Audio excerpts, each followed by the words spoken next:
Ready, start.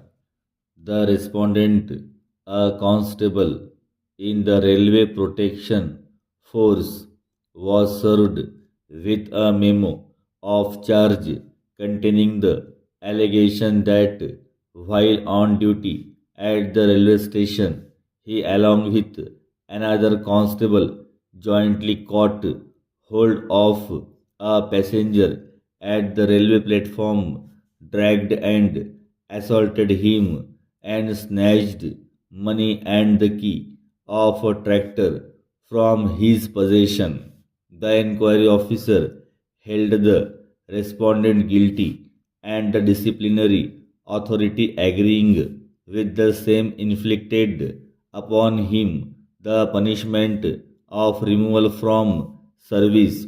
The appellate authority, however, set aside the order of removal on various grounds, including the ground of non examination of the complainant passenger, and directed for de novo inquiry. De novo inquiry was held, however, the complainant did not appear. Nonetheless, the respondent was again held guilty and removed from service in terms of the order of the disciplinary authority. The appellate authority, however, submitted the punishment of removal from service to that of compulsory retirement. The order was affirmed by a single judge of the High Court. The division bench of the High Court, however, set aside the order of the single judge and quashed the order of compulsory retirement on the ground that the complainant was not examined. The appellate authority, while setting aside the order of removal and directing for de novo inquiry earlier, had found the same bad in law on account of various grounds, including the ground of non examination of the complainant.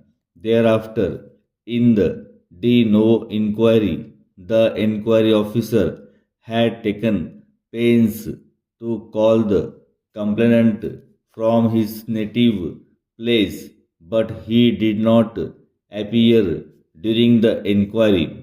It is not the case of the respondent that the disciplinary authority purposely withheld the complainant from appearing in the departmental inquiry from the order of the disciplinary authority does not act as a court of appeal and appraise evidence. It interferes with the finding of inquiry officer only when the finding is found to be perverse. The division bench of the High Court erred in setting aside the order of single judge and questioning the order of compulsory retirement. The finding recorded by the inquiry officer was based on the materials on record and on proper appreciation of evidence, which cannot be said to be perverse, calling for interference by the High Court in exercise of its power of judicial review. A copy of the written complaint was produced during the course of inquiry, which supports the charge leveled against the respondent.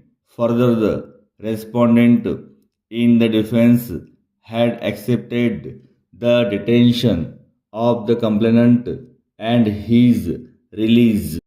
However, he denied the allegation of snatching of money from him, but from his own defense, it is evident that he had accepted the incident, except that he had not snatched the money on the basis of the materials on record. The inquiry officer held the respondent guilty, with which the disciplinary authority as also the appellate authority agreed. It is well settled that High Court, while exercising the power of judicial review, the inquiry officer held him guilty of the charge, and the disciplinary authority, agreeing with the same, inflicted the punishment of removal from service.